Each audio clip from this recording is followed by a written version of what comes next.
말씀 보도록 하겠습니다. 오늘 말씀은 사사기 13장 1절에서 7절 말씀입니다.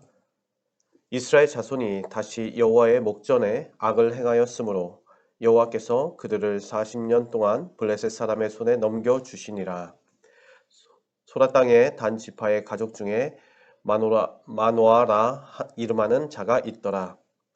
그의 아내가 임신하지 못하므로 출산하지 못하더니 여호와의 사자가 그 여인에게 나타나서 그에게 이르시되 보라, 내가 본래 임신하지 못하므로 출산하지 못하였으나 이제 임신하여 아들을 낳으리니 그러므로 너는 삼가 포도주와 독주를 마시지 말며 어떤 부정한 것도 먹지 말지니라. 보라, 내가 임신하여 아들을 낳으리니 그의 머리 위에 삭도를 대지 말라.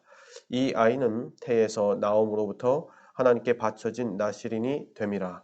그가 블레셋 사람의 손에서 이스라엘을 구원하기 시작하리라 하시니, 이에 그 여인이 가서 그의 남편에게 말하여 이르되 하나님의 사람이 내게 오셨는데 그의 모습이 하나님의 사자의 용모와 같아서 심히 두려움으로 어디서부터 왔는지 내가 묻지 못하였고 그도 자기 이름을 내게 이르지 아니하였으며, 그가 내게 이르기를 보라, 내가 임신하여 아들을 낳으리니 이제 포도주와 독주를 마시지 말며 어떤 부정한 것도 먹지 말라. 이 아이는 태에서부터 그가 죽는 날까지 하나님께 바쳐진 나실인이 됨이라 하더이다 하니라. 아멘. 오늘 말씀, 절망 중에 들리는 희망의 소리입니다. 어떻게 보면 입다로부터 시작된 사사의 시대, 입다, 입산, 엘론, 압돈, 총 따지게 되면 입다의 사사의 시기부터 30년이 넘는 31년, 숫자로는 그렇게 되지만 그 시대가 끝나고 또 다시 이스라엘이 무너지기 시작합니다. 그러므로 오늘 1절의 말씀처럼 여호와의 목전에 악을 행하였으므로 여호와께서 그들을 40년 동안 블레셋에게 정복당하게 합니다. 이제 또 고난이 시작되는 것이고, 그 영적 지도자의 어떻게 보면 부재이죠. 그 지도자의 능력보다 그 지도자가 있느냐 없느냐에 따라서, 그 존재 유무에 따라서 이스라엘의 영적으로 흔들리게 되고 이스라엘의 그 생활이 다 무너지게 됩니다. 영적인 신앙생활이 다 무너졌다라는 것은 그냥 그 부분만, 신앙생활만 무너지는 것이 아니라 그들이 살아가는 사회와 경제와 정치와 문화 모든 부분에서 무너지게 됩니다. 그리고 또한 그들이 이방신을 섬기는 그 나라에게 점령당해서 포로로 살아가는 것입니다. 블레셋의 통치에 40년, 평화롭게 살던 30년 이상의 삶을 완전히 잊어버리듯이 뒤로 하고 또 블레셋 통치에 의해서 40년을 살아가게 됩니다. 그때에 다시금 이제 하나님께서 이제 사사를 한 사람을 세우기 시작하는데, 이번에는 이스라엘 백성들이 울부짖으며 하나님께 구한 것이 아니라 하나님께서 이제 택하셨습니다. 단 지파의 마노아의 아내에게 하나님께서 직접 찾아가시는데, 그 아내는 임신하지 못했습니다.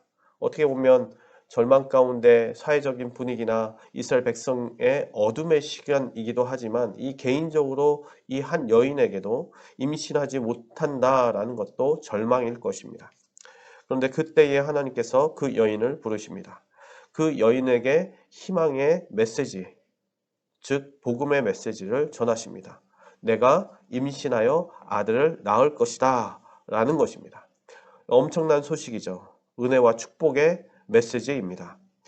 플러스 거기에 그 아이가 태어나면 그 아이를 통하여서 이스라엘이 그 어둠 가운데 절망 가운데 있는 아무런 소망이 없는 그러한 이스라엘을 구원하리라, 구원이 시작되리라 라고 소망의 메시지를 더하여 주십니다.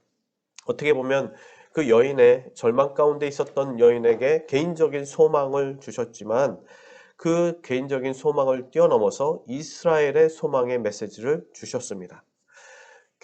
어떻게 보면 40년 동안의 절망의 순간, 개인의 절망의 순간을 넘어서서 이스라엘 전체의 절망 가운데, 어둠 가운데 희망이었습니다. 여인이 임신하는 것, 그것을 통하여서 이제 다시금 새로운 지도자가 세워질 뿐만 아니라 여인에게도 그 아들을 낳는 것 자체가 소망이었겠죠. 그런데 그것이 이루어지는 것과 또한 이스라엘 백성들에게는 아무도 희망이 없었습니다. 정말 하나님을 섬기고 하나님을 온전히 따르는 사람들이 없었는데, 그런데 그 가운데에 정말 하나님을 따르는 자, 그리고 하나님께 순종하는 자, 그리고 그 사람을 통하여서 이스라엘을 구원할 자를 세우게 되는 것입니다. 가장 어려운 시대에 지금 살아가고 있는 성도님들, 그리고 예수 그리스도를 믿으면서 정말 이것을 믿음 가운데 이겨내려고 애쓰시는 우리 성도님들에게 개인적인 소망들이 있을 것입니다. 근데 그것이 어떻게 보면 하나님께서 그 개인에게 소망을, 우리들에게 소망을 주시는데, 그 소망은 또한 우리 개인을 넘어서서 우리의 가정 가운데, 우리의 직장 가운데, 우리가 살아가는 우리의 사회 가운데, 또한 교회 가운데 또 다른 소망으로, 더 큰 소망, 하나님의 소망으로 이루어질 줄 믿습니다. 오늘도 오늘 하루 살아가는데 예수님이 여러분들의 소망이 되길 소망합니다. 그리고 예수님께서 말씀하신 것, 또 오늘 우리에게 들려진 이 말씀이, 이 복음이 여러분들에게 희망이 되고 소망이 되는 말씀이 되길 정말 주님의 이름으로 축복하고 축원합니다.